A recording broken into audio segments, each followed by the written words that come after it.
Hello everyone, welcome to short revision classes. इस video में मैं कवर करूंगा आपका industrial through my RRB JE oriented notes, जो कि है लगभग 7 पेजेस के। और इसमें मैंने जितनी भी थ्योरीज जो आरआरबी के इस साल के सिलेबस में है वो सब मैंने कवर करी है। प्लस उसके साथ साथ मैं आपको ये भी बताऊंगा कि ये पेपर में पीवाईक्यूज में क्या क्या आ रखा है, जिससे कि आपके लिए थोड़ा इजी हो जाएगा कि इस टॉपिक की इंपॉर्टेंस क्या है। ज्यादातर इसमें से थ्योरी क्वेश्चंस और फॉर्मूला बेस्ड क्वेश्चंस पूछे गए हैं। थ्योरी बेस्ड क्वेश्चंस ज्यादा है, इसलिए हम एक एक छोटी छोटी थ्योरी जो है ना इसकी, वो सब कवर करते हुए चलेंगे और हर टॉपिक को इंपॉर्टेंस देंगे। ऐसा नहीं कि हमने कुछ टॉपिक्स होंगे आपको लगेगा बहुत आसान टॉपिक्स है, लेकिन नहीं, वो सब पे ध्यान देना है क्योंकि छोटे छोटे क्वेश्चन सब पे बनते हैं। इंडस्ट्री में ऐसा कुछ नहीं है कि आरआरबी के लिए कि इन्वेंट्री है तो बहुत इंपॉर्टेंट होगा, ऐसा कुछ नहीं है। सब इंपॉर्टेंट है, सब में से क्वेश्चन बहुत आते हैं और भर भर के आते हैं। ठीक है, तो स्टार्ट करते हैं इंडस्ट्रियल। पहला हम पढ़ेंगे इसमें इन्वेंट्री। इन्वेंट्री क्या होती है बेसिकली कि जैसे हमें कोई चीज प्रोडक्शन करनी है तो उसके लिए जो रिसोर्सेज रखते हैं, जो सामान रखते हैं, वो होती है इन्वेंट्री। और हम उसको कंट्रोल करते हैं। कंट्रोल क्यों करते हैं? कंट्रोल हम इस बारे करते हैं जिससे कि वो चीज हमारे पास कभी खत्म हो जाए तो उससे पहले हमारे पास आ जाए। ऐसा ना हो कि हम खत्म हो जाए और हम खाली बैठे हुए हैं। ठीक है, अब इन्वेंट्री जब हम रखेंगे, कुछ सामान रखेंगे, तो उसकी कॉस्ट भी लगेगी। तो कॉस्ट लगती है इसमें 3 टाइप की। कौन कौन सी? पहली होती है परचेसिंग कॉस्ट, कि आपने कुछ चीज खरीदी तो वो डायरेक्ट कॉस्ट होती है, तो वो आएगी। दूसरी आएगी आपकी आपकी ऑर्डरिंग कॉस्ट। ऑर्डरिंग कॉस्ट मतलब कि आपने जो ऑर्डर करा तो वो आएगा, वो जो आएगा वो सब का कॉस्ट लगेगा, तो वो आएगा ऑर्डरिंग कॉस्ट। तीसरा होगा होल्डिंग कॉस्ट, कि आपको रखने की जगह, कि आप जहाँ पर रखोगे वहां पर भी आपकी एक किराया जाएगा, वो जाएगा, तो उसको बोलेंगे होल्डिंग कॉस्ट। तो ये तीन तरह की कॉस्ट लगेगी। इन तीनों कॉस्टों को एक फॉर्मूला बनता है जो कि हम एक एग्जांपल के थ्रू समझते हैं। जैसे मान लो आपकी किसी चीज की जो डिमांड है वो 1200 यूनिट पर ईयर है। अब आप एक साथ 1200 यूनिट रख लोगे अपने पास, तो क्या होगा? आपका होल्डिंग कॉस्ट ज्यादा हो जाएगी। क्यों? आपको चाहिए मान लो नवंबर में, नवंबर दिसंबर में, और आप जनवरी में रख के बैठे हो, तो क्या होगा कि भाई किराया ज्यादा लग रहा होगा। इसलिए हम क्या करते हैं, लॉट साइज में मंगाते हैं। मतलब 400 यूनिट मंगाएंगे हम, और 400 यूनिट अगर हमें मंगानी है तो ऐसे सोचो कि मैं कितनी बार मंगाऊंगा कि मेरी डिमांड पूरी हो जाए। तो 400 है तो 400 इंटू 3 कितनी बार हो गए? 1200 हो गया। तो मतलब मैं कितनी बार मंगाऊंगा? तो मैं 3 बार मंगाऊंगा। तो इसी को बोलते हैं number of orders. Number of orders क्या हो गए? D bye Q. डी कितना हो गया? 1200, और क्यू 400। कितनी बार हो गया? 3 बार मंगाया, तो हमने लिख दिया 3 बार मंगाया, तो ये हो गया नंबर ऑफ ऑर्डर्स। और नंबर ऑफ ऑर्डर्स का जो इनवर्सली वो इनवर्स हो जाएगा, वो होता है टाइम पीरियड, कि कितने टाइम के लिए मंगाना चाहिए, कितने टाइम में मंगाना चाहिए। दूसरा फॉर्मूला हो गया। ये ग्राफ समझते हैं, एक क्यू है, ये नीचे क्या डिमांड है, अब ये टाइम है। अब जैसे ही आपकी क्यू क्या हुआ, आपकी जो इन्वेंट्री है वो खत्म हुई, खत्म हुई, खत्म हुई, खत्म हुई। जैसे ही यहाँ तक पहुंचा, आपने एकदम वापस से 400 मंगा ली, फिर फुल हो गई, फिर अगले दिन से खत्म होने का चालू हुई, फिर चालू हुई, फिर चालू हुई, फिर कुछ दिन बाद वापस से खत्म हो गई, फिर क्या हो गया, आपने दोबारा मंगा ली, फिर ऐसे खत्म हुई, खत्म हुई। तो ऐसे ग्राफ बनता है। इसमें आपका जो क्यू एवरेज होगा, जो आपका लॉट साइज होगा, उसका जो एवरेज होता है वो हाफ होता है पूरी इन्वेंट्री के, क्यू के हाफ होता है। तो याद रखना ये चीज, ये आगे काम आएगा। अब हमारी थी कॉस्ट के बारे में। अब डायरेक्ट कॉस्ट है, मतलब ये आपकी परचेजिंग कॉस्ट है। परचेजिंग कॉस्ट क्या होगी? डिमांड, आपकी कितनी डिमांड है और एक की यूनिट की प्राइस कितनी है। मान लो आपको 50 पीस चाहिए, है ना, और एक के मान लो कितने रुपए? 5 रुपए एक के। तो टोटल रुपए के कितने हो गए आपके पास? तो आपको हो गई डायरेक्ट कॉस्ट हो गई मेरी 250। तो ये तो हो गई डायरेक्ट कॉस्ट जो आती है। अब ऑर्डरिंग कॉस्ट देखो। ऑर्डरिंग कॉस्ट क्या होगी? जितनी बार आप ऑर्डर करोगे, और एक कॉस्ट की ऑर्डर, मान लो आपको 3 बार ऑर्डर करना था उसमें, तो 3 इंटू 1 कॉस्ट आने में मान लो 15 रुपए लगते हैं, तो आपकी ऑर्डरिंग कॉस्ट कितनी हो गई? तो आपको हो गए 45 रुपए हो गई, है ना। अब ध्यान से समझना, अगर हमारे नंबर ऑफ ऑर्डर कितने हैं इंटू सी नॉट, यानी क्या था हमारा? एन था डी बाई क्यू, तो मैं इसको डी बाई क्यू लिख दूं और सी नॉट, तो ये फॉर्मूला हो गया आपका ऑर्डरिंग कॉस्ट का। फिर आता है होल्डिंग कॉस्ट। क्या होती है होल्डिंग कॉस्ट? होगी एवरेज इन्वेंट्री, कितनी आप इन्वेंट्री पूरे साल में रख रहे हो, into holding cost per unit time, की एक टाइम पर यूनिट टाइम में आपकी कितनी कॉस्ट लगती है, तो उससे मल्टीप्लाई कर दो। अब एवरेज इन्वेंट्री कितनी बना देता है? क्यू मैक्स का हाफ होता है, ये एवरेज इन्वेंट्री होती है इनटू होल्डिंग कॉस्ट, तो ये हो गया आपका होल्डिंग कॉस्ट। तो आपकी जो टोटल कॉस्ट आ गई इन्वेंट्री की, वो क्या आ गई? एक तो आपकी आपकी टोटल कॉस्ट मतलब डायरेक्ट कॉस्ट, उसके बाद आपकी आ गई D by Q C naught, और एक आ गई Q by two C H. तो ये तीनों कॉस्ट आ गई, मतलब होल्डिंग कॉस्ट आ गई, परचेजिंग कॉस्ट आ गई और ऑर्डरिंग कॉस्ट आ गई। अब ये जो मैंने ऑर्डर मंगाया है कि मेरे पास 1200 की सप्लाई है, 400 है, तो मैं 400 कैसे पता लगा मुझे कि ऑप्टिमम है क्या? ऐसा तो नहीं कि मेरी इससे होल्डिंग कॉस्ट ज्यादा आ रही हो या मेरी ऑर्डरिंग कॉस्ट ज्यादा आ रही हो। तो ये समझने के लिए हम एक ऑप्टिमम लॉट साइज कैसे लेते हैं वो समझना चाहिए। अगर मुझे ऑप्टिमम लॉट साइज लेना है, अगर मुझे ऐसा लॉट साइज लेना है जिससे कि मेरा जो टोटल कॉस्ट है इन्वेंट्री की वो कम आए, तो मैं क्या करूंगा कि जैसे 1200 का था, तो आप मैंने अंदाजे से बोल दिया 400 के 3 ले लूंगा, तो जरूरी थोड़ी नहीं है कि जो ये 400 को मैं 3 बार लूंगा कि इससे मेरी होल्डिंग कॉस्ट या मेरी टोटल इन्वेंटरी कॉस्ट कम हो जाए, तो ऐसा नहीं है। इसलिए हम ऑप्टिकल लॉट साइज निकालते हैं, जिससे कि मेरी जो टोटल इन्वेंटरी कॉस्ट है, purchasing cost plus ordering cost plus holding cost से मेरी सबसे कम आ जाए। तो अब क्या होगा, होल्डिंग कॉस्ट क्या होगी, देखो वो होता है लीनियर ग्राफ। कैसे ग्राफ होगा, लीनियर ग्राफ। जैसे जैसे जैसे आप कॉस्ट बढ़ाते जाओगे, जैसे कॉस्ट बढ़ेगा वैसे वैसे जैसे जैसे क्वांटिटी बढ़ेगी, सॉरी जैसे जैसे क्वांटिटी बढ़ेगी वैसे वैसे कॉस्ट बढ़ती जाएगी ऑब्वियसली। और ऑर्डरिंग कॉस्ट क्या होगा, जैसे जैसे क्वांटिटी बढ़ेगी वैसे वैसे कॉस्ट कम होती जाएगी। और टीआईसी का ग्राफ कैसा होता है, ऐसे अब जहां पर हमारा मिनिमम होता है टीआईसी ग्राफ, यही पेपर में पूछा था, जहां पर टीआईसी मिनिमम होगा वही हमारा ऑप्टिकल लॉट साइज होगा। ऑप्टिकल लॉट साइज होगा क्यू स्टार। ये ग्राफ बनता है हाइपर रेक्टेंगुलर हाइपरबोला से। कैसे बनता है, कैसे होता है रेक्टेंगुलर हाइपरबोला। अब ये जो मेरा जहां पर टीआईसी मिनिमम आया है वो आपका होगा ऑप्टिमम लॉट साइज होगा। तो अगर मैं इसके इधर की साइड देखूंगा तो क्या होगा, होल्डिंग कॉस्ट ज्यादा होगी ऑर्डरिंग कॉस्ट के, और इधर की साइड देखूंगा तो ऑर्डरिंग कॉस्ट ज्यादा होगी होल्डिंग कॉस्ट से। और इस ऑप्टिकल सॉरी ऑप्टिमम साइज पे, लॉट साइज पे होल्डिंग कॉस्ट और ऑर्डरिंग कॉस्ट क्या होंगी, बराबर होंगी। तो ये पेपर में पूछा जाता है कि ये जो हमारा लॉट साइज होता है, ऑप्टिमम लॉट साइज पे क्या चीज इक्वल होती है। तो ये भी आपका पेपर में आया हुआ है। ये जितने भी फॉर्मूले मैंने बताए गए हैं, N equal D by Q, ये भी आया हुआ है पेपर में। T equal one by N आया हुआ है। आपको बोल दिया लॉट साइज आपका 4 है, तो टाइम पीरियड कितना होगा, कितना हो गया, 0.25 हो गया। तो ऐसे 1/4 हो गया ना, तो 0.25 हो गया। तो ये पेपर में पूछा गया है। ठीक है, अब इसके बाद क्या पढ़ना है, इसमें हम पढ़ना है ये जो हमारे ऑप्टिमम लॉट साइज है मैंने निकाला ना, ये लॉट साइज निकालने के लिए कुछ मॉडल्स होते हैं। तो कैसे कैसे हम इसमें ऑप्टिमम लॉट साइज निकाल सकते हैं, इससे हमारा टीआईसी जो मिनिमम है, मतलब टोटल इन्वेंटरी कॉस्ट मिनिमम है। तो दो तरह से होता है, एक होता है डिटर्मिनिस्टिक मॉडल और एक होता है प्रोबेबिलिस्टिक मॉडल।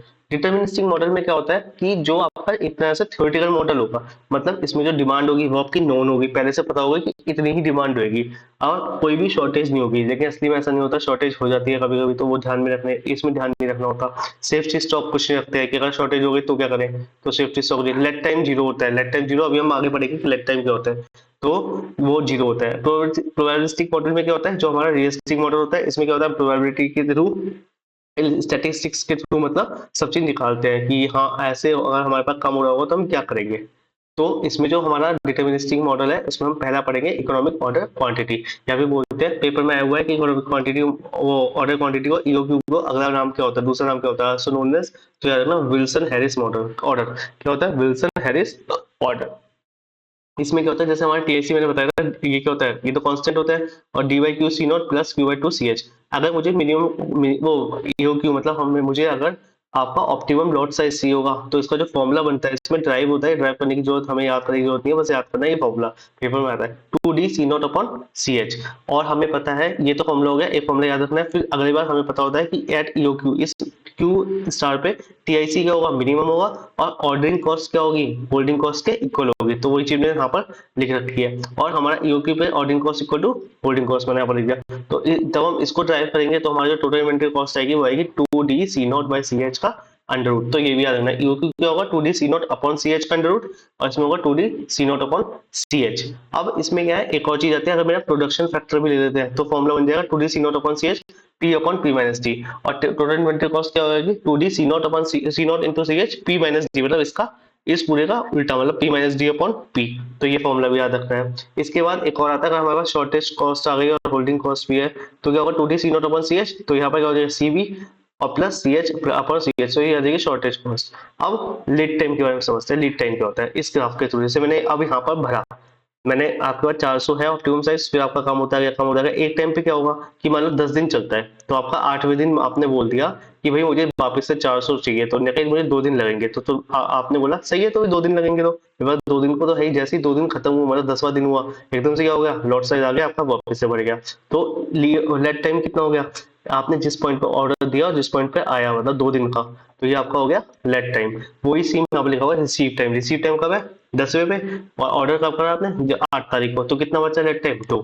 तो इसी को बोलते हैं कि ये लेट टाइम आपका इतने दिन में आ जाता है। रीऑर्डर लेवल क्या होगा, ऑर्डर टाइम पे कितनी क्वांटिटी बची थी, मतलब इस पॉइंट पे ये जो है, ये आपका रीऑर्डर लेवल है। क्या है, रीऑर्डर लेवल है। और रीऑर्डर लेवल इस पॉइंट पे है, और इसका जो फॉर्मूला बनेगा एक जो आपको याद रखना है, वो होता है रीऑर्डर पॉइंट, वो क्या होता है, LTD, मतलब lead time into D, demand मतलब जितनी हमारे पास डिमांड है वो। ठीक है, तो इतनी डिमांड बची हुई है वो अप इनटू डी, तो ये हो जाएगा आपका रीऑर्डर पॉइंट। ठीक है, ये फॉर्मूला भी याद रखना है, एल टी डी। अब आते हैं प्रोबेबिलिस्टिक मॉडल पे। इसमें क्या होता है, हम सेफ्टी स्टॉक रखते हैं। क्या रखते हैं? सेफ्टी स्टॉक रखते हैं। इसमें जो क्वांटिटी होगी मिनिमम कभी भी जीरो नहीं हो सकती, मतलब आपका कभी भी शॉर्टेज नहीं हो सकती है, क्योंकि आपके पास सेफ्टी स्टॉक होता है। इसका जो फॉर्मूला होगा उसमें होल्डिंग कॉस्ट क्या हो जाएगी, Q by two C H होती है उसमें, इसमें Q by two plus safety stock ले लेते हैं। ठीक है, अब ये जो प्रोबेबिलिस्टिक मॉडल होता है ये हमारा वर्क करता है नॉर्मल डिस्ट्रीब्यूशन पे। किस पे करता है? नॉर्मल डिस्ट्रीब्यूशन पे। नॉर्मल डिस्ट्रीब्यूशन का कर्व कुछ ऐसा बनता है, इसमें माइनस वन से प्लस वन। तो अब देखो, अब जो ये एरिया है इसमें जो प्रोबेबिलिटी होगी वो कितनी होगी, बहुत कम होती है। कितनी? 68.3।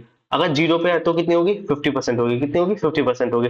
अगर वन पे है तो आपका याद रखना है, वन पे है तो आपका होगा 84.15। अगर प्लस टू माइनस टू पे है तो 95.4। अगर माइनस थ्री पे, मतलब सिक्स सिग्मा वाली जो अप्रोच होती है ना, वैसे माइनस थ्री प्लस थ्री, तो ये कितना हो जाएगा? 99.7। तो आपको ये भी याद रखना है। तो ये चारों वैल्यूज आरआरबी में बहुत ज्यादा पूछी जाती है, तो आपको ये याद रखनी है। क्या? 68.3, जीरो पे 50 हो गई तो याद ही रहेगा, 68.3, 50, 84, 95 और 99। ऐसा होगा 84.15, 95.4, 99.7। फिर जेड। जेड आपको पता है क्या होता है? जेड होता है x minus x bar upon sigma. ये पेपर में ज्यादा पूछा जाता है, मतलब ये वो होता है स्टैंडर्ड डेविएशन, और ये प्रोबेबिलिटी का फॉर्मूला होता है। ये प्रोबेबिलिटी कैसे निकालते हैं? X minus x bar upon है। ये पेपर में अभी तक पूछा नहीं गया, ना पूछा जाता है यार अरबी में इतना। तो बस इतना याद रखना, ये जो वैल्यू याद रखना, ये एरिया अंडर द कर्व का बताता है, नॉर्मल डिस्ट्रीब्यूशन होता है। ये सब पेपर में आया हुआ है। अब हमारे पास जो इन्वेंट्री है, मतलब जो इन्वेंट्री हमने पता लगी इतनी निकालनी है, ऑप्टिमम लॉट साइज हमें पता लग गई, हमें टोटल इन्वेंट्री कॉस्ट मिनिमम कैसे करनी है वो समझ में आ गया। अब करेंगे क्लासिफिकेशन की इन्वेंट्री हमारे कितने टाइप की हो सकती है। तो इसके लिए हम पहला मॉडल पढ़ेंगे एबीसी मॉडल। बहुत ज्यादा बार पूछा गया मॉडल है कि एबीसी मॉडल क्या होता है, तो आपको फॉर्मूला ही पूछ लेते हैं, तो फुल फॉर्म ही पूछ लेते हैं। तो होता है ऑलवेज बेटर कंट्रोल। क्या होता है? ऑलवेज बेटर कंट्रोल, पहला क्वेश्चन बनता है।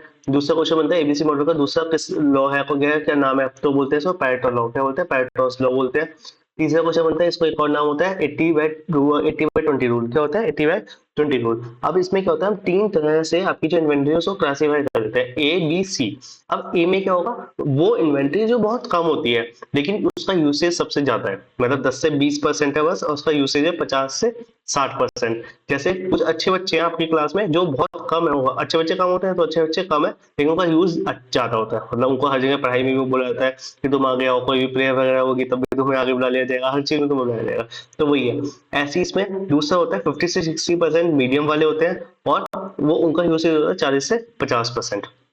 ऐसे 60 से 70 वाले होते हैं, उनका जो वो होता है यूसेज वो कितना होता है? 10 से 20%। जो गड्ढे बच्चे होते हैं उनका यूज कुछ होता है नहीं होता, लेकिन ज्यादा होता है। तो ऐसे ही हो गया पहला लॉ। अब वो मॉडल समझ में आ गया। दूसरा होता है कॉस्ट के थ्रू हम इसको क्लासीफाई करते हैं कि हाई कॉस्ट वाले अलग रख देंगे, मीडियम कॉस्ट वाले अलग, और लो कॉस्ट वाले अलग। ये भी आसान है। तीसरा वाला इंपॉर्टेंट है, पहला वाला इंपॉर्टेंट है, फिर तीसरा वाला वेद एनालिसिस। वेद वेद वेद क्या बोलते हैं? Vital, essential, desirable.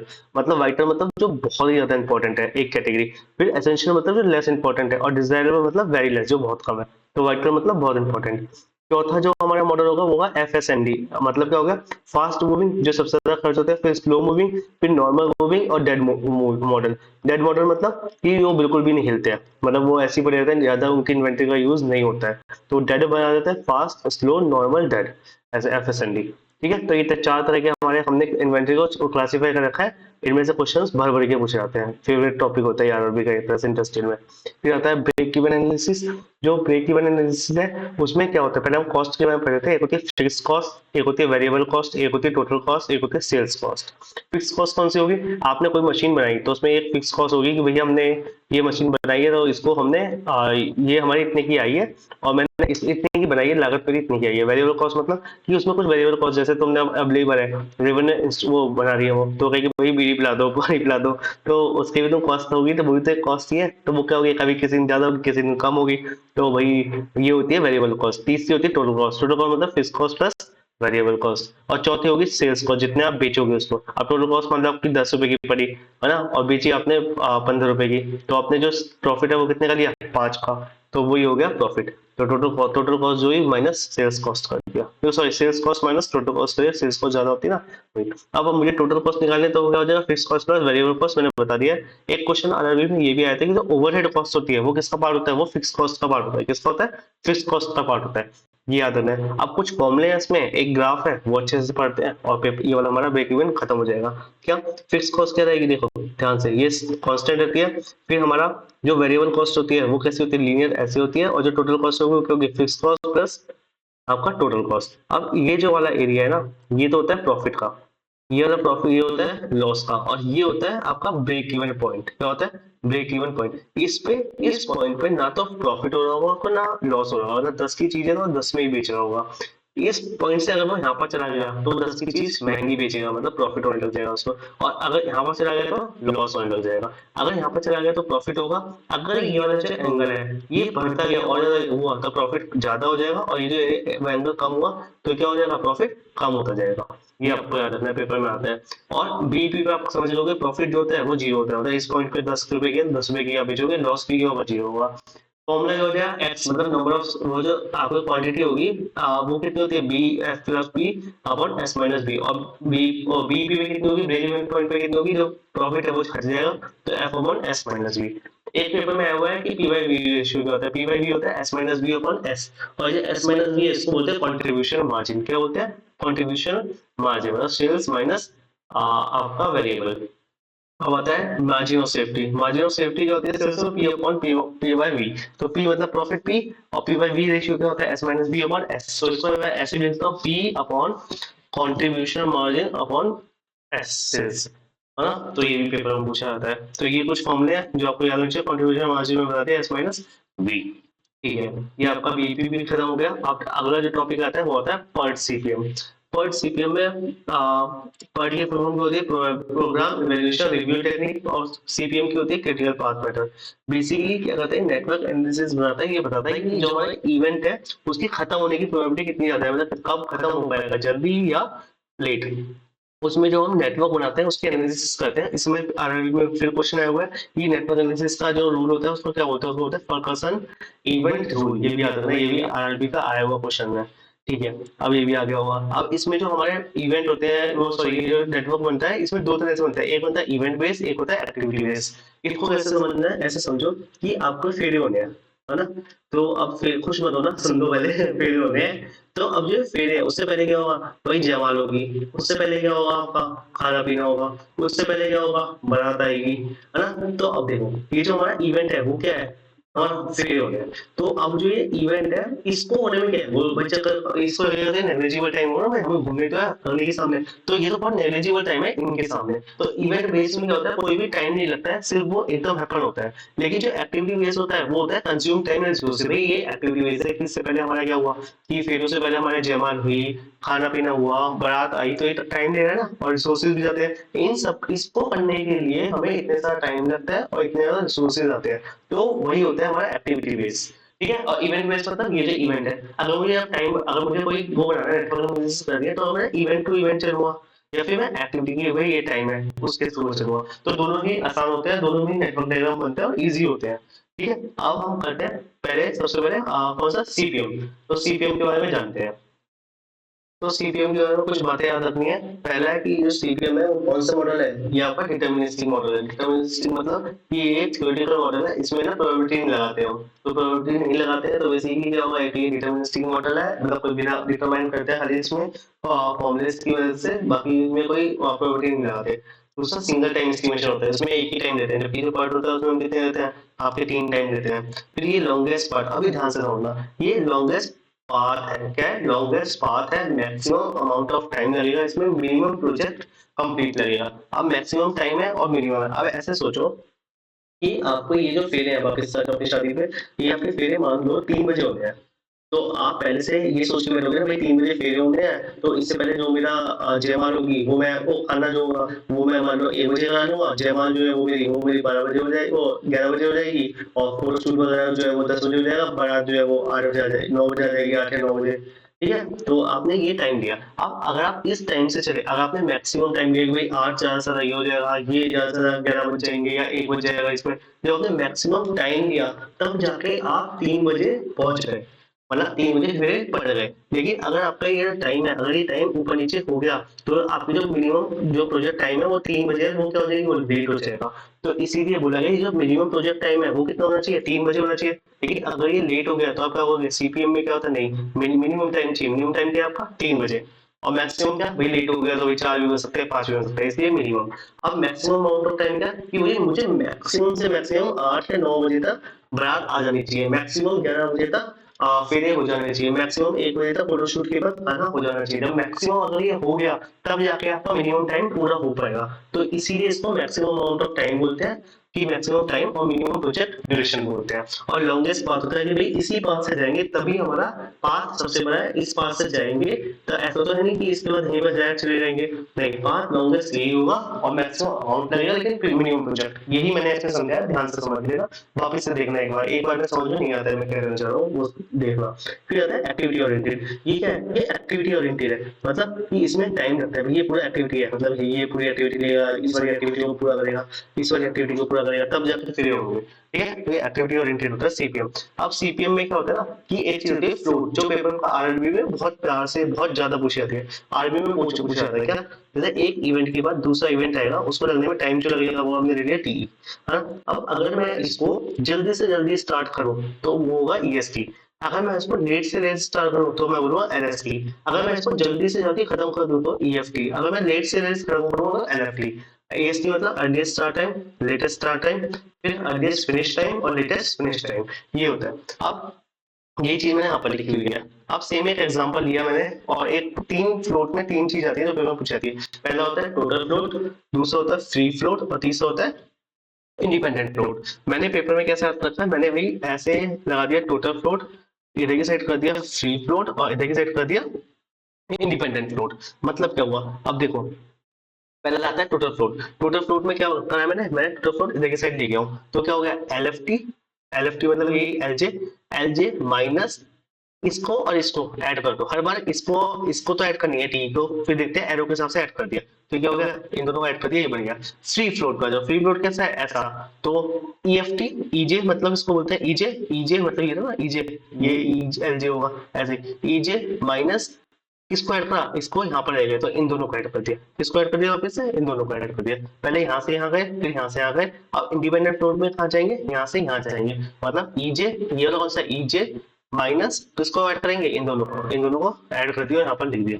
अब टोटल फ्लोट होता है क्या एक्चुअली में, टोटल फ्लोट का मतलब होता है मैक्सिमम रिलैक्सेशन आप कितना कर सकते हो। जैसे आपने 4 तारीख को स्टार्ट करा, 4 दिन का काम है और आपको खत्म करने में मिनिमम 16 दिन चाहिए और मैक्सिमम 20 दिन। तो आपने अगर आपको जल्दी से जल्दी रेस्ट लेना है तो आप क्या करोगे, भाई मैं 4 को स्टार्ट कर दूंगा, 6 की जगह मैं 4 को स्टार्ट करके 4 का खत्म करके और 20 तारीख को बोलूंगा खत्म होगा। तो 4 को आपने स्टार्ट करा प्लस 4 दिन अपने काम करा, 8 तारीख हो गई और आपको कितने 20 को खत्म करना है, तो 20 माइनस 8, तो आप 12 दिन का रिलैक्स करोगे। तो ये जो 12 दिन का रिलैक्स करो इसी को बोलते हैं टोटल फ्लोट। क्या बोलते हैं, टोटल फ्लोट। फ्री फ्लोट का मतलब होता है कि जो हमें काम करा वो हमें प्रोजेक्ट की ड्यूरेशन को इफेक्ट नहीं करना है, तो क्या होगा, वो फ्री फ्लोट होगा। अब इसमें पेपर में ये तीनों फॉर्मूले के ऊपर बहुत क्वेश्चन आते हैं। ये मैक्सिमम रिलैक्सेशन बोला जाता है टोटल फ्लोट को, ये भी पेपर में आता है, इन पेपर हो गया। फिर ये पूछा जाता है कि सबसे बड़ा कौन सा होता है इनमें से, टोटल फ्लोट होता है, फिर टोटल फ्लोट होता है पहले, फिर फ्री फ्लोट होता है और फिर आपका इंडिपेंडेंट फ्लोट होता है। तो ये चीज पेपर में बहुत ज्यादा है, तो याद रखना कि टोटल फ्लोट, फ्री फ्लोट और इंडिपेंडेंट फ्लोट। ठीक है, चलो अब आते हैं क्रिटिकल पार्ट मेथड पे। क्या होता है, जो क्रिटिकल पार्ट नेटवर्क एनालिसिस करते हैं ना, उसमें जो क्रिटिकल पार्ट होता है उसमें ये तीनों जो फ्लोट होते हैं वो बराबर होते हैं और वो जीरो के इक्वल होते हैं। तो ये हो गया आपका सब कुछ सीपीएम के बारे में। अब अगला आता है आपका पर्ट। पर्ट क्या होता है, प्रोबेबिलिस्टिक मॉडल होता है, प्रोबेबिलिटी यूज करते हैं, इवेंट ओरिएंटेड है। कैसा है ये, इवेंट ओरिएंटेड है, याद रखना। फिर रिसर्च वर्क में यूज करते हैं, 3 टाइम लेते हैं। कौन कौन से लेते हैं, optimistic time, optimistic time, pessimistic time और most likely time. Optimistic time मतलब जब सब कुछ अच्छा हो, फटाफट काम हो जाए। पेसिमिस्टिक मतलब जब सब कुछ बुरा हो और तब आपका काम हो। और टीएम मतलब मोस्ट लाइकली कि एवरेज ये वाला इतने में तो हो जाएगा। अब पर्ट जो है ना वो कौन सा फॉलो करता है डिस्ट्रीब्यूशन, वो करता है बीटा डिस्ट्रीब्यूशन। कौन सा करता है, बीटा डिस्ट्रीब्यूशन। इसका जो फॉर्मूला है एक्सपेक्टेड टाइम का, कि आपका एक्सपेक्टेड टाइम कितना होगा, वो होगा आपका T not plus 4tm plus tp upon 6, optimistic time plus pessimistic time plus 4 times of most likely time divided by 6। ये स्टैंडर्ड डेविएशन क्या हो जाएगा, TP minus T not upon 6, TP minus T not upon 6। और variance क्या होता है, हमेशा standard deviation का स्क्वायर होता है। अब जो पर्ट है, अगर ये एक्टिविटी है, जो एक्टिविटी जो होती है पर्ट में, वो फॉलो करती है बीटा डिस्ट्रीब्यूशन, और प्रोजेक्ट जो है वो फॉलो करता है नॉर्मल डिस्ट्रीब्यूशन। तो ए बी पी एन ऐसे रखना। अब जो पर्ट है, जैसे हम उसमें फ्लोट लेते थे, यहाँ पर हम लेते हैं स्लैब। क्या लेते हैं, स्लैब। बहुत इजी कॉन्सेप्ट है कि स्लैब का मतलब होता है ये जो हमारा ई आई है, E I minus L I, E J minus L J, E I minus L I, E J minus L J. अगर ये आपका इक्वल टू जीरो है तो आप सही टाइम पे हो। क्या हुआ, तो आप सही टाइम पे हो। अगर आपका ये इक्वल टू जीरो नहीं है, तो या इक्वल टू जीरो है तो ऑन टाइम है, अगर आपका इक्वल टू जीरो नहीं है, पॉजिटिव है, तो आप कहोगे आगे चल रहे हो। और आपके ये अगर नेगेटिव आ गया इन दोनों में से कोई भी, तो आप कहोगे बियॉन्ड टाइम। क्या है, बियॉन्ड टाइम है। और फिर वही बात होती है कि अगर आपका सीपीएम है तो फ्लोट वैल्यू क्या होगी, हमेशा सीपीएम पे, क्रिटिकल पाथ पे जीरो होगी। लेकिन पर्ट पे स्लैक वैल्यू जो है तो मिनिमम होगी या फिर जीरो होगी, तो यहाँ पर मिनिमम भी बोल सकते हैं। ठीक है, अब यहाँ से थोड़ा बहुत थ्योरी का ज्यादा आ जाएगा। पहला है जॉब एनालिसिस, ध्यान से समझते हैं, पेपर में बहुत आया हुआ है आरआरबी में। जॉब एनालिसिस का मतलब क्या होता है, दो तरह से डिवाइड कर सकते हैं, जॉब डिस्क्रिप्शन और जॉब स्पेसिफिकेशन। ये जॉब डिस्क्रिप्शन क्या होता है कि आपकी ड्यूटीज क्या होंगी, रिपोर्टिंग क्या होगी, मशीन कौन सी आप यूज करोगे। और स्पेसिफिकेशन क्या हो जाएगा कि आपकी एजुकेशन क्या है, आपकी रिस्पॉन्सिबिलिटीज क्या है, क्वालिफिकेशन क्या है। तो स्पेसिफिकेशन में याद रखना पूछा जाता है कि जॉब स्पेसिफिकेशन में कौन कौन से आएंगी, तो बोलेंगे ड्यूटी, रिपोर्टिंग, एजुकेशन, क्वालिफिकेशन, या कुछ नहीं, तो आप कहोगे एजुकेशन क्वालिफिकेशन। किसमें आएगा, जॉब स्पेसिफिकेशन में। अब इसमें जब आप जॉब कर रहे हो तो आपको मोटिवेशन चाहिए होती है ना। इनके ऊपर क्वेश्चंस बहुत आए हुए हैं, भर भर के आए हुए हैं। अब मोटिवेशन दो तरह की हो सकती है, इंस्टिंक्टिव और एक्सटिंक्टिव। अब इंस्टिंक्टिव वो होती है जिनको, वो मोटिवेशन जिनको आप हाथ पे नहीं रख सकते। ठीक है, जैसे लव हाथ पे रख सकते हो, नहीं। क्यूरियोसिटी नहीं रख सकते आपके, लेकिन है अपना स्वामित्व, मतलब अपना सेल्फ, सेल्फ जो आपकी वो है, कॉन्फिडेंस करो, तो वो सब हाथ पे रख सकते हो, नहीं। तो ये भी आपका क्या होगा, इंस्टिंक्ट मोटिवेशन है कि भाई प्यार की ताकत ने वो जॉब पे मजबूर कर दिया रोज जाने पे। तो समझ रहे हो ना, तो वही सब आता है। एक्सटेंटेड पे क्या आता है, जिनको हाथ पे रख सकते हो, जैसे आपके पैसे हुए, फेम, वो क्या कहते हैं, फेम हुआ, रिवॉर्ड्स हुए, है ना, इन सब पे पॉइंट्स हुए, मतलब बेसिकली। तो वो सब क्या आता है, एक्सटेंटेड मोटिवेशन पे आते हैं। अब ये जो मोटिवेशन है, इनकी भी कुछ थ्योरीज है जो कि अगर करती है, मतलब एग्जिस्ट करती हैं। तो एक होती है व्हाट मोटिवेशन, और हाउ, मतलब कैसे और कितना मोटिवेशन है। तो अगर व्हाट है, क्या मोटिवेशन, कैसे, क्या हो मोटिवेशन में, तो उसमें मतलब कौन कौन सी मोटिवेशन हो सकती है, तो उसमें आएगा व्हाट। क्या होगी, व्हाट मतलब कंटेंट थ्योरी। क्या आएगा, व्हाट मतलब कंटेंट थ्योरी। और अगर आ गया कि हाउ, हाउ में क्या होगा, कैसे आई मोटिवेशन, तो उसमें होती है प्रोसेस थ्योरी। कौन सी होती है, प्रोसेस थ्योरी। तो पेपर में पहले भी यही पूछा जाता है, आरबी में पूछा गया कि प्रोसेस थ्योरी कौन सी है, तो हाउ बेस्ड है। कौन सी है, how motivation occurs. How motivation occur में कौन सी थ्योरी है, तो आप कहोगे प्रोसेस थ्योरी, ना कि कंटेंट थ्योरी। अब कंटेंट थ्योरी चार तरह की, मैस्लोज नीड थ्योरी, हाइजीन या फिर two factor theory, McClelland theory, और एल्डरफर्ड एआरजी थ्योरी। और जो हमारी प्रोसेस थ्योरी होती है वो भी चार होती है, चारों का नाम याद होना चाहिए, रूम, एडम, गॉड, रेनफोर्समेंट। मैं तो ये चारों नाम याद कर लिए, बाकी ऊपर वाले जो होंगे वो मैं समझ जाऊंगा कि वो व्हाट के होते हैं। ठीक है, तो रूम, एडम, गॉड, मतलब एडम भी याद है ना, गॉड बराबर है रेनफोर्समेंट और रूम। अब जो हमारी पहली थ्योरी है, जो कि हमारी व्हाट में आती है, वो होती है मैस्लोज की नीड थ्योरी। पेपर में यही आता है कि मैस्लोज जो है उसकी नीड थ्योरी क्या, कितने लेवल होते हैं उसके। तो अगर आप ऐसे कहोगे तो आप कहोगे 1 2 3 4 5। तो पेपर में जो आया हुआ क्वेश्चन है वो यही है, कितने लेवल होते हैं, तो आप कहोगे 5 लेवल है। कौन कौन से, साइकोलॉजिकल नीड, मतलब जो बेसिक नीड होती है, रोटी कपड़ा मकान। फिर सेफ्टी पे आ जाओगे कि भाई जो हमारे पास मकान है वो सेफ होना चाहिए। फिर सोशल वाली नीड आ जाएगी कि भाई जो मकान सेफ तो है लेकिन ये अच्छा नहीं दिख रहा, और अच्छा दिखाओ, तो सोशल नीड आ गई। फिर उसके बाद आप आ जाएंगे स्टीम नीड, मतलब सेल्फ स्टीम नीड, कि यार मेरे पास सब कुछ होना चाहिए, है ना, मतलब अपनी सेल्फ स्टीम होनी चाहिए कि यार मैं ही साफ सफाई नौकर जाकर सब कुछ रखूंगा। फिर आती है सेल्फ एक्चुअलाइजेशन, वो मोह माया छोड़ने वाली, ये तो कुछ भी नहीं है, ये तो माया है ना। तो वो ये पांचों नीड होती है आपकी। ठीक है, तो ये आती है मैस्लोज में। किस में आती है, मैस्लोज नीड थ्योरी में। फिर होती है हर्ट्जबर्ग थ्योरी, या टू फैक्टर थ्योरी, या फिर हाइजीन थ्योरी। खूब बार पेपर में आया हुआ है, 12 में आया हुआ है, 2 3 बार आया हुआ है, मैंने एक में ही लिख दिया था, समझ जाना। अब टू फैक्टर थ्योरी कौन कौन से पेपर में ये भी आता है, दो फैक्टर कौन कौन से, एक है हाइजीन और एक है मोटिवेशन फैक्टर। जो हाइजीन फैक्टर है इसमें मेंटेनेंस फैक्टर आता है। कौन सा होता है, मेंटेनेंस फैक्टर। थर्ड है आपकी मैकलेन्स नीड थ्योरी। ये इसमें कितनी नीड होती है, 3 होती है, पावर, एफिलिएशन और अचीवमेंट। पावर आपकी जो है, एफिलिएशन कहाँ से, और अचीवमेंट, या आपके अचीवमेंट क्या है, वो जो ये तीनों आपके मोटिवेट करती हैं। या फिर इसको एक और नाम बोल देते हैं, पेपर में आया हुआ है ये लर्न नीड थ्योरी। क्या है, लर्न नीड थ्योरी। वैसे तो हिंदी समझ जाओगे, मैकलेन थ्योरी आ गई, नीड थ्योरी तो इसमें आ जाएगा। ये 3 आपकी जरूरत होती है, पावर, एफिलिएशन और अचीवमेंट, ये याद रखना। फिर चौथी जो थ्योरी है इसमें व्हाट में, वो है एडल्फस ईआरजी थ्योरी। ईआरजी मतलब क्या होता है, एग्जिस्टेंस, रिलेटेडनेस और ग्रोथ।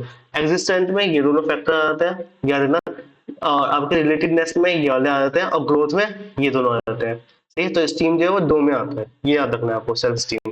ठीक है, अब क्या रहता है, हाउ वाले में क्या है, रूम, एडम, रेनफोर्समेंट और कैरेक्टरिस्टिक भी मैंने यहाँ पर लिख रखा है। कैरेक्टरिस्टिक अलग से मैंने पढ़ा था तो मैंने लिख दिया था। अब रूम जो एक्सपेक्टेंसी थ्योरी है, वो उसको एक और नाम पूछा जाता है, पेपर में आया हुआ है कि क्या बोलते हैं, इंस्ट्रूमेंटल थ्योरी बोलते हैं, क्या बोलते हैं, वीईआई थ्योरी, क्या बोलते हैं, वीईआई या पाथ होल थ्योरी। ठीक है, उसमें मोटिवेशन में बताया था कि मोटिवेशन से दो रिजल्ट आ जाएंगे। क्या आएंगे, मोटिवेशन दो रिजल्ट आएंगे। अब जो मोटिवेशन है उसका फॉर्मूला भी दे दिया उसने, क्या, वैलेंस इंटू एक्सपेक्टेंसी इंटू इंस्ट्रूमेंटली, क्या, वैलेंस इंटू एक्सपेक्टेंसी इंटू इंस्ट्रूमेंटली, ये पेपर में आया हुआ है फॉर्मूला। फिर आता है एडम्स की थ्योरी, क्या बोलती है कि आपकी ओवरपेड इक्विटी नहीं होनी चाहिए, अंडरपेड नहीं होनी चाहिए, या फिर इक्विटी मतलब नॉर्मल इक्विटी, ये तीन इक्विटी पे आपको मोटिवेशन मिलता है। इन्फोर्समेंट क्या होगा कि लॉ ऑफ इफेक्ट पे काम करता है, आप, मैं बोलूंगा नहीं, मेरा काम बोलेगा, जितना मतलब बेकार चाहे कितना देखो, नहीं मेरा काम बोलेगा तो मैं खुद अपने आप मोटिवेट हो जाऊंगा, तब लोग कहेंगे। फिर आता है कैरेक्टरिस्टिक अप्रोच, मतलब क्या होगा, इंसेंटिव देकर काम कराना। जैसे होता नहीं है कि आपको वो क्या कहते हैं, कैरेट दे दी और फिर बोल दिया कि गाजर दे दी और काम करा, फिर वापस दे दिया, काम करा दी, तो वो होता है कैरेक्टरिस्टिक, तो आप उसमें काम, उसमें फंस जाते हो। ठीक है, फिर आता है फोरकास्टिंग मेथड्स। फोरकास्टिंग मेथड्स में क्या होता है कि हमें जो डिमांड कितनी चाहिए तो उसकी फोरकास्ट करना। पहला होता है मूविंग एवरेज मेथड, उसका फॉर्मूला होता है एन एन प्लस 1/2। हालांकि ये पेपर में इस साल है नहीं, मैंने फिर भी लिख दिया है कि ये पेपर में मतलब ये आ सकता है, तो एक बार ये फॉर्मूला देख लेना। हाँ, ये मतलब ऐसा है कि आपको हर वेटेज, ये समझो मूविंग एवरेज वेटेज में क्या है कि आपको 2009 का है डाटा, 2010 का है, 2011 का है, इस टाइम 2012 में हो, तो आपको कौन से डाटा चाहिए होंगे, तो जो पास वाला डाटा होगा, मतलब 11 का डाटा हुआ या 10 का डाटा हुआ या 9 का डाटा हुआ, तो वो आपके काम का कौन सा वेटेज ज्यादा दोगे, तो जो पास का है उसको आपको वेटेज ज्यादा देना पड़ता है। जैसे हमें 4 लिया हमने, तो 4/n ले लिया, यानी कितना है, तो आपका मान लो 10 आया, नंबर आपका 10 है, तो 0.4, 0.3, 0.2, 0.1, तो जो पास वाला होगा 140, ये पास वाला है तो 140, फिर कम वाला 180 और 0.3 दिया, फिर 120 को ये दिया, उनको ऐड कर दिया, मोर वेटेज रिसेंट आता है। पेपर में ये आया हुआ है कि डिक्रीजिंग ऑर्डर में देते हैं, मतलब जो पुराना डेटा होगा उसको कम इंपॉर्टेंस देंगे और जो नया डेटा होगा उसको ज्यादा इंपॉर्टेंस देंगे। फिर ये जो हम फोरकास्ट करते हैं, ये दो तरह से कर सकते हैं। अगर मुझे लॉन्ग टर्म करनी है फोरकास्ट, तो मैं करूँगा क्वालिटेटिव मेथड। क्वालिटेटिव मतलब क्वालिटी करूंगा, इसमें कोई फॉर्मूला नहीं लगाऊंगा, मतलब मैथ नहीं अप्रोच करूंगा। लेकिन शॉर्ट टर्म में क्या होगा, क्वांटिटेटिव मेथड है, इसमें मैं फॉर्मूला लगाऊंगा, स्टैटिस्टिक्स यूज करूंगा क्वांटिटेटिव में। क्वालिटेटिव में आता है जैसे एक्सपर्ट को पैनल बना के बिठाना, पेपर में आया हुआ क्वेश्चन, उसको क्या बोलते हैं, डेल्फी टेक्निक बोलते हैं, या मैं सर्वे कराऊंगा, है ना। अगर मान लो डिमांड ज्यादा है और फोरकास्टिंग कम हो गई तो अंडर फोरकास्ट हो गया, और अगर फोरकास्टिंग ज्यादा हो गई और डिमांड इतनी है नहीं तो ओवर फोरकास्टिंग बोलते हैं। ठीक है, और ये जो हमारे फॉर्मूले वाला होता है उसमें हमने एवरेज मेथड, मूविंग एवरेज मैंने बताया, एक्सपोनेंशियल मेथड आता है, एक्सपोनेंशियल मेथड नीचे करेंगे मैथ वाला, और रिग्रेशन और कोरिलेशन आता है, ये होता है कैजुअल मोड में। टाइम सीरीज में ये चारों पढ़ते हैं। एक्सपोनेंशियल मेथड में क्या होता है, ft equal to ft minus 1। पिछले मान लो हमें 2012 का निकालना है, तो 2011 में फोरकास्टिंग कितनी थी, अल्फा, प्लस ये 2011 में डिमांड कितनी थी और 2011 में वापस से फोरकास्टिंग कितनी थी, तो इसका हमने डेटा ले लिया और माइनस कर दिया। अगर मुझे अल्फा कैसे निकालेंगे, 2/n+1 कर देंगे। पहला फोरकास्टिंग का फॉर्मूला। दूसरा क्या होता है, एफ वो alpha dt minus 1, alpha 1 minus alpha dt minus 2 plus alpha 1 minus alpha का स्क्वायर dt माइनस 3, ऐसे इनफाइनाइट तक लेंगे। अगर मेरा स्टेबिलिटी हमें देखनी, लिमिट ऑफ स्टेबिलिटी देखनी है, पेपर में आया हुआ है ये, क्या पेपर में आया हुआ है, इस साल सिलेबस में नहीं है लेकिन मैं फिर भी करवा रहा हूँ, क्या पता आ जाए। लिमिट ऑफ स्टेबिलिटी क्या होगा, अगर स्टेबिलिटी है तो 0 होगा अल्फा, और लिमिट ऑफ रेस्पॉन्सिवनेस है तो कितना हो जाएगा, 1 हो जाएगा। पेपर में फिर आ जाएगा, अगर लिमिट ऑफ रेस्पॉन्सिवनेस निकाला हमने तो ये 1 हो गया, अगर ये 1 हो गया तो ft-1 और ये कट गया, तो जो फोरकास्टिंग है वो किसके बराबर आ गई, पिछले साल की डिमांड के बराबर आ गई, तो रेस्पॉन्सिवनेस हो गया। अगर मुझे स्टेबिलिटी आनी है तो ये 0 हो गया, तो पूरा 0 हो गया, तो पिछले साल की जो फोरकास्टिंग होगी वही इस साल आ गई, तो स्टेबल हो गया वो, ऐसे समझ सकते हैं। फिर पेपर में ये भी बहुत आया हुआ है कि मटेरियल को हैंडल कैसे करते हैं। पहला हम कन्वेयर यूज करते हैं, कन्वेयर मतलब बेल्ट्स वगैरह होती है ना, कोई एक फिक्स पाथ पे हमें मटेरियल बेल्ट लगा देते हैं, वो बेल्ट चलती रहेगी ऐसे घूमती रहेगी, तो वही होती है कन्वेयर बेल्ट। पेपर में खूब आया हुआ है कन्वेयर बेल्ट क्या होता है। क्रेन क्या होता है, क्रेन के थ्रू हमें ले जाना। हैंड टर्न क्या होता है, non pallet walk, non step manual, manual भी होता है, चलने वाला होता है, बिना चलने वाला होता है, पैलेट लगा होता है, नहीं लगा होता है। ये होइस्ट क्या होता है, ये भी पेपर में आया हुआ है कि चेन से जब हम कोई चीज खींचते हैं, जैसे इंजन जो होता है पहले, पहले जमाने में चेन से खींचा जाता था, तो होता है होइस्ट। बिन कार भर भर के पेपर में पूछा गया है, अभी भी याद करो, दिमाग खोल लो। बिन कार्ड बहुत इंपॉर्टेंट है, क्योंकि ये कहाँ पर यूज होता है, स्टोर्स में यूज होता है। 4-5 और क्वेश्चन आ गया, ठीक है, इस साल भी क्वेश्चन आ सकता है। कहाँ पर यूज होता है, स्टोर्स में होता है। फिर फाइल रिकॉर्ड रखा जाता है, इसमें क्या रखा जाता है, फाइल रिकॉर्ड रखा जाता है। स्टॉक कार्ड बिन टैग लगाया जाता है। हाँ, ये भी पेपर में आया हुआ है कि उसमें क्या लगाया जाता है, उसके ऊपर बिन टैग लगाया जाता है। क्या लगाया जाता है, स्टॉक कार्ड या फिर बिन टैग। और ये जो मेंटेन करते हैं वो स्टोर इंचार्ज करता है या फिर स्टोर कीपर करता है, इसकी जॉब भी आती है स्टोर कीपर की, ठीक है। फिर आता है कार्ड सिस्टम। कार्ड सिस्टम एक कैडरेक्स बोलते हैं। It is used to enter each detail of employ purchasing और सेलिंग, कि हमारी जो परचेजिंग और सेलिंग हुई है उसका सब डिटेल रखने के लिए, ठीक है। अगर मुझे कोई चीज खरीदनी है तो मैं क्या करूँगा, पहले तो मैं रिकॉग्नाइज करूंगा अपनी नीड की, मेरी नीड क्या है, फिर रिक्वेस्ट डालूंगा, फिर वो रिव्यू होगी रिक्वेस्ट, फिर बजट अप्रूव होगा, फिर उसका कॉन्टेक्शन होगा, फिर नेगोशिएशन होगा, कॉन्ट्रैक्ट होगा कि किसको देना, फिर मैं गुड्स को करूंगा, फिर वो 3 वे मशीनिंग होगी, फिर उसका बिलिंग होगी और फिर रिकॉर्ड में रखी जाएगी वो। ऐसे आपका प्रोक्योरमेंट प्रोसेस होता है, कोई भी चीज अगर मुझे प्रोक्योर करनी है तो।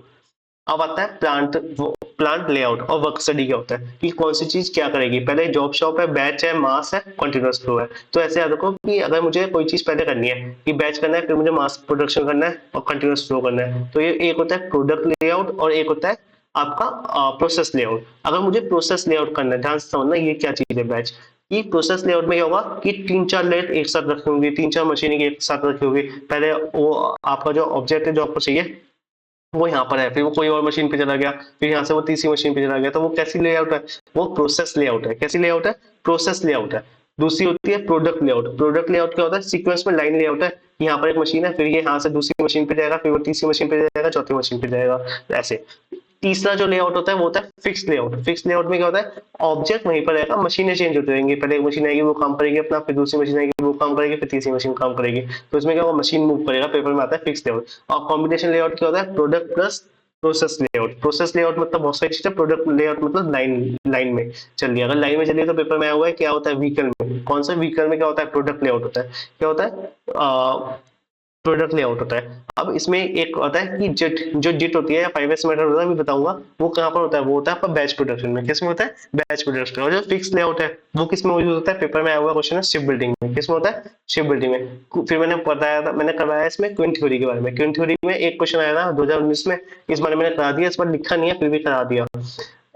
जो ये रो होता है वो आपका यूटिलाइजेशन फैक्टर होता है। वो क्या होता है, लैम्डा अपॉन म्यू। लैम्डा क्या होता है, अराइवल रेट। म्यू क्या होता है आपका, सर्विस रेट। जो ये अराइवल रेट होता है ये आपका होता है पॉइजंस डिस्ट्रीब्यूशन पे। किस पे होता है, पॉइजंस डिस्ट्रीब्यूशन पे। और जो आपका सर्विस रेट होता है वो किस पे होता है, एक्सपोनेंशियल डिस्ट्रीब्यूशन पे। ये पेपर में आया हुआ है। अगर यूटिलिटी फैक्टर, सिस्टम यूटिलाइजेशन या यूटिलिटी फैक्टर का मतलब है कितना सिस्टम बिजी है। अगर मुझे सिस्टम फ्री है तो क्या हो जाएगा, ये प्रोबेबिलिटी है बेसिकली लैम्डा अपॉन म्यू। तो अगर मुझे फ्री है तो क्या हो जाएगा, 1 से माइनस कर दो तो ये आ गया। एवरेज लेंथ कितनी होगी, तो वो पेपर में फॉर्मूला आता है सीधे से 1 माइनस 1 अपॉन रो। अगर मुझे प्रोबेबिलिटी निकालनी है तो क्या हो जाएगा, रो की power n minus 1 upon rho. अगर मुझे लाइन सिस्टम की लेंथ निकालनी है तो रो 1 माइनस रो। क्यू की लेंथ निकालनी है तो रो का स्क्वायर 1 माइनस रो। अगर वेटिंग टाइम निकालना है सिस्टम का तो एलएस अपॉन लैम्डा। क्यू का निकालना है तो एल क्यू अपॉन लैम्डा। अगर लिटिल स्लो क्या हो जाएगा, इन दोनों के मल्टीप्लाई का तो एलएस इक्वल टू हो जाएगा लैम्डा इंटू डब्ल्यू। तो ये लैम्डा इंटू डब्ल्यू। और क्यू क्या हो जाएगा, लैम्डा क्यू इंटू डब्ल्यू, मतलब क्यू की, क्यू मतलब लाइन। हाँ ठीक है। अब आता है एमआरपी। ये भी पेपर पूछा जाता है। एमआरपी दो तरह की होती है, एमआरपी 1 और एमआरपी 2। पेपर में भर भर के क्वेश्चन आया हुआ है। एमआरपी है क्या कि कोई भी मटेरियल रिक्वायरमेंट प्लानिंग की मुझे प्लानिंग करनी है, तो मैं क्या करूँगा, पहले मास्टर प्रोडक्शन शेड्यूल करूंगा, रिकॉर्ड रखूंगा उसकी इन्वेंट्री का, फिर बिल पेमेंट डिजाइन करूंगा पूरा, और फिर आउटपुट दूंगा प्लान ऑर्डर रिलेटेड। तो पेपर में आया हुआ है आउटपुट क्या मिलेगा मुझे, प्लान ऑर्डर रिलेटेड। पेपर में पहले आया है। फिर एमआरपी 1 की फुल फॉर्म आई हुई है। पहले क्या है, material requirement planning, material requirement planning. और दूसरा क्या होता है, एमआरपी 2 का फुल फॉर्म क्या है, मटेरियल रिसोर्स प्लानिंग। क्या होता है, रिसोर्स प्लानिंग। पेपर में आया हुआ है। अब इसमें क्या होता है कि मैन्युफैक्चरिंग ऑर्डर को मैनेज करते हैं, कि जो हमारी ऑर्डर आया हुआ है उसको मैनेज करना। इसमें मैनेज मटेरियल फ्लो, जो फ्लो हो रहा है मटेरियल ज्यादा है ना, उसको, या फाइनेंसिंग करते हैं इसको, ठीक है। अब 6 सिग्मा अप्रोच होती है, जो जितना अच्छा होगा, जैसे 6 सिग्मा है तो मतलब इसमें जो क्वालिटी होगी, इसमें बिल्डअप क्वालिटी होगी बहुत अच्छी होगी। तो कितने प्रोबेबिलिटी होती है, 99.99% डिफेक्ट फ्री, समझ लो, ऐसे समझो। फिर 5 सिग्मा मतलब 99.98, 4 सिग्मा मतलब 99.38, ऐसे 3 सिग्मा 93.97 और 2 सिग्मा 69 और 1 सिग्मा वो 31। जैसे जो मोटोरोला के फोन आते थे पहले, वो कोशिश करते थे वो 6 सिग्मा पे जाए, तो उसमें मतलब इतना ज्यादा अच्छा एक्यूरेसी। अब क्या होता है, ज्यादा 3 सिग्मा या 2 सिग्मा पे रख जाते हैं, ठीक है। तो ये याद करना है आपको। फिर आता है production planning and control. Paper में भर भर के इसके ऊपर भी क्वेश्चन आया हुआ है। प्लानिंग, इसमें पहले हम प्लानिंग करते हैं, फिर राउटिंग करते हैं, फिर शेड्यूलिंग करते हैं और फिर लोडिंग करते हैं, फिर control dispatch follow up the inspection करते हैं। अब ये क्या है कि इससे हम स्मूथ रनिंग हो, इसलिए हम क्या करते हैं, प्रोडक्ट प्लानिंग करते हैं। पहले बात, प्लानिंग 3 तरह की होगी, प्री प्लानिंग होगी, फिर एक्शन स्टेज होगा और मॉनिटरिंग। पहले हम प्लान करेंगे, फिर उसको एग्जीक्यूट करेंगे और फिर मॉनिटर भी करेंगे कि सही जा रहा है नहीं जा रहा है। राउटिंग का मतलब होता है वो डिस्पैच जो हम करेंगे वो कौन से रूट से करेंगे, कैसे कैसे जाएगा असेंबली लाइन में, मतलब लाइन अगर हमारी प्रोडक्ट असेंबली है तो कैसे जाएगा, प्रोसेस असेंबली है तो कैसे जाएगा, अभी हमने पढ़ा था ना वही सब। तो अभी आता है पेपर में कि राउटिंग हम किस में करते हैं, तो हम असेंबली इंडस्ट्री में करते हैं। किस में करते हैं, असेंबली इंडस्ट्री में। राउटिंग रॉ मटेरियल से कैसे प्रोडक्ट बन रहा है वो पूरा रास्ता तैयार करने के ऐसे ऐसे जाएगा। सीक्वेंस क्या होगा, पहले एनालिसिस करेंगे, फिर डिसीजन लेंगे, डिटर्मिनेट करेंगे, फिर डिटर्मिनेट के बाद डिटर्मिनेशन लॉट साइज करेंगे ऑपरेशन के बाद। फिर शेड्यूलिंग का मतलब क्या होता है कि हम शेड्यूल करना कितना काम कितने में होगा। तो इसमें किसका पेपर में आया हुआ है कि जैंट चार्ट जो है वो किस में होता है, वो आप शेड्यूलिंग में यूज करते हो कि आपका कितना काम कितने में होगा। फिर आता है पर्ट और सीपीएम, इसमें भी यही है कि भाई कितने टाइम के होगा, एक्सपेक्टेड टाइम क्या होता है वो भी तो निकालेंगे, तो वो आता है शेड्यूलिंग में। लोडिंग क्या होता है, work of transformation of raw material has to be converted, मतलब काम करने वाली जगह पर लगा दिया, तो मतलब काम जहां पर होगा वहां पर लगा दिया, तो उसको बोलेंगे ट्रांसफॉर्मेशन। जो वर्क बन रहा है वो बोलेंगे रोलिंग पे है काम, अभी लोडिंग पे मतलब काम चल रहा है। डिस्पैचिंग बहुत कंफ्यूजिंग होता है, आरआरबी ने बहुत बार पूछा गया कि डिस्पैचिंग का मतलब है कि आपने डिस्पैच कर दिया, मतलब आपने ऑर्डर दे दिया कि प्रोडक्शन स्टार्ट करो, ये होता है डिस्पैचिंग। मतलब ये नहीं कि घर पे भेज दिया या डिस्पैच कर दिया, नहीं, आपने ऑर्डर दे दिया कि प्रोडक्शन स्टार्ट कर दो, तो इसको बोलते हैं डिस्पैचिंग। फिर इसके बाद मैंने ये चीज दिखा रखी है कि ऑब्जर्व टाइम क्या होता है, टाइम ऑब्जर्व बाय स्मॉल, जैसे आपने कोई टाइम है, आपने रेस लगाई, तो रेस में क्या होगा, स्टॉप वॉच में जो टाइम है आपने बोला कि ऑब्जर्व टाइम है।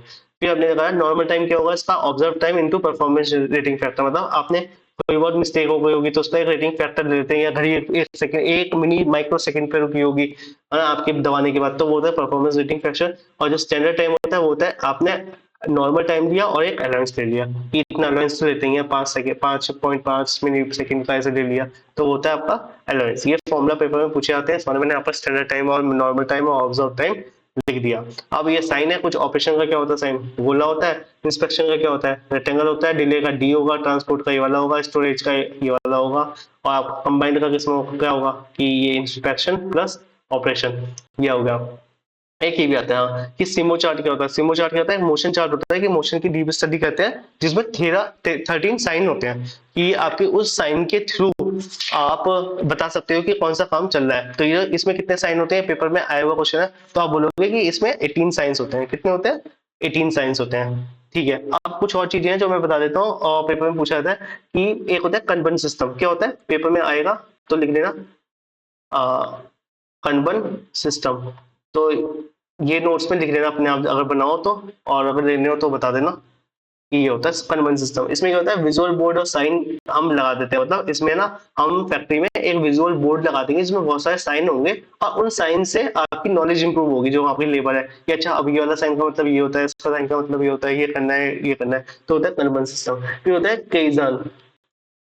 केइजन क्या होता है, तो ये जो केइजन होता है वो होता है गुड चेंज प्लस इंप्रूवमेंट। मतलब क्या हुआ कि आप स्मॉल स्मॉल चेंज करो, है ना, पॉजिटिव चेंज करो, जिससे क्या होगा आपकी इंप्रूवमेंट हो जाएगी। मान लो आपने पहले क्या करते थे कि आपने जैसे कोई काम करता है लेबर, तो आपने उसके ऊपर छत लगा दी, हल्की सी टीन वाली लगा दी, तो उससे क्या होगा, कुछ छाया मिल गई, तो उससे क्या होगा, उसके काम करने की इंप्रूवमेंट बढ़ जाएगी, तो वो अच्छे से काम करेगा, तो वो होता है केइजन। ठीक है, उसको बोलते हैं। फिर एक होता है जस्ट इन टाइम मेथड, क्या होता है, JIT, जस्ट इन टाइम क्या होता है, ये जापान का मेथड है, और इसमें क्या होता है कि आपका जस्ट इन टाइम की एकदम जैसे इन्वेंट्री चाहिए एकदम आ जाए, तो इसमें बहुत फास्ट काम होता है और फटाफट मिल जाती है। ठीक है, तो इसको बोलते हैं जस्ट इन टाइम, कि जस्ट इन टाइम उसी टाइम आपकी इन्वेंट्री आ गई। ठीक है, और इसके बाद हमें और कुछ पढ़ना है, तो इसके बाद मुझे क्या पढ़ना हो सकता है, इसके बाद और कुछ तो इसमें था नहीं। एक एक और चीज थी शायद, हाँ आपके, हाँ वो 5 मेथोडोलॉजी, सिस्कू क्या बोलते हैं उसको, SEIKETSU, हाँ ये रहा सिस्कू क्या जापानीज टर्म है जो आपकी 5 मेथोडोलॉजी देता है, क्या देता है, 5 मेथोडोलॉजी, 5 मेथोडोलॉजी। अब ये जो 5 मेथोडोलॉजी दे रहा है ये है क्या, 5, कि कोई भी हमें जो एक ऑब्जेक्ट प्रोडक्ट बनाना है, वो जो प्रोडक्ट है फॉर स्टैंडर्डाइजेशन कि वो स्टैंडर्डाइजेशन पे है या नहीं है, तो इसका स्टैंडर्ड चेक करने के लिए वो बिल्कुल सही है या फिर नहीं है, ऐसा नहीं कुछ खराब है या नहीं है। तो इसमें जो 5 मेथड होते हैं वो कौन से होते हैं कि सीरी, पहला होता है सीरी, SEIRI। सीरी में क्या होता है, सॉर्ट करना होता है। क्या करना होता है, सॉर्ट। सीरी ये पेपर में आया हुआ क्वेश्चन है, पहले बता दो। सॉर्ट करना होता है कि सॉर्ट करा गया है, कोई भी ऑब्जेक्ट है वो हमें सॉर्ट कर देगी, हमें इसका ये करना है, फिर उसको ऑर्डर में करना है। ऑर्डर में करने के लिए क्या होता है, SEITION, सीटन। क्या बोलते हैं, सीटन। तो इसको बोलते हैं सेट इन ऑर्डर। क्या, सेट इन ऑर्डर। फिर तीसरा होता है आपका सीजो। क्या होता है, SEISO, सीजो मतलब शाइन। इनका मतलब है, ये याद कर लेना, रटने वाली चीज है भैया, मैंने भी रटी है। CK2 क्या होता है, स्टैंडर्डाइज करना, डराइज करना। अब पेपर में आया था कि ऐसे कि वो ये कि यही वाला आया था शायद, CK2 का मतलब क्या होता है, तो आप एकदम कहोगे कि स्टैंडर्डाइज होता है। क्या होता है, स्टैंडर्डाइज होता है। एक होता है शीट सूके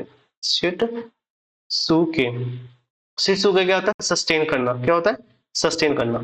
तो ऐसे याद रखना, seiri sort, seiton set in order, order में कर दिया। सीसो मतलब शाइन, सी सो शो दो बार ऐसा है ना, तो ऐसा रहना शाइन।